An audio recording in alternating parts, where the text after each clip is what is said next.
বলে আফালা তুবসিরুন আফালা তাকিলুন, তোকে কি বিবেক বুদ্ধি দেই না? একটুও ভাবিস না?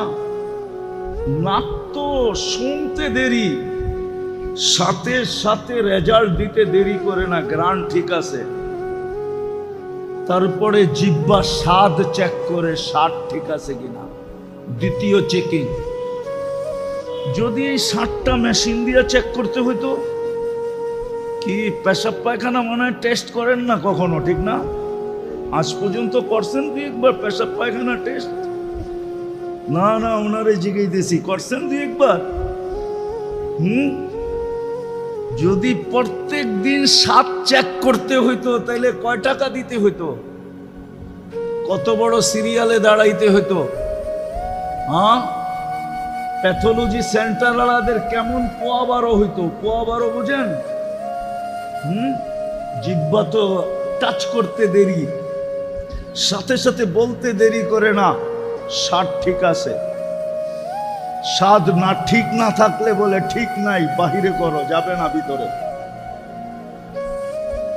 তৃতীয় দাঁত চেক করে পাথর জাতীয় কণা জাতীয় কিছু গেল কিনা। প্রথম কামড়ই এটা চেক করে বাইর করে দেয়, না এটা পেটে যাবে না, বাইর করো। এটা যদি বাছাই করতে হইতো মেশিন দিয়া, আরে কোরআন তো এটাই বলে আফালা তাকিলুন, একটু কি বিবেক দিয়া ভাবো না? আফালা তুবসিরুন, একটু কি চোখ দিয়া দেখো না? এত বড় বিবেক দিলাম। চতুর্থ চেকিং আবার জিহ্বা করে, চুল জাতীয় আঁশ জাতীয় কিছু ভিতরে ঢুকলো কিনা। জিহ্বা ওইটাকে বাহির করে দেয়, ভিতরে যাইতে দেয় না। তো যে আল্লাহ 24 ঘন্টা আমাদেরকে সেবা দিতেছেন, কি না দিতেছেন না? দিতেছেন না? না দিতেছেন না? 24 ঘন্টা যিনি সেবা দিতেছেন,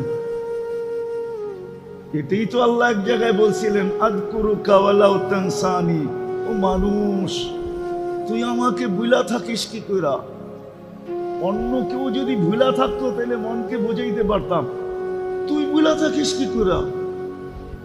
তোকে তো 24 ঘন্টা আমি চোখে চোখে রাখি, 24 ঘন্টা আমি তোকে সেবা দেই, 24 ঘন্টা তোকে আমি স্মরণ করি। এক মুহূর্ত যদি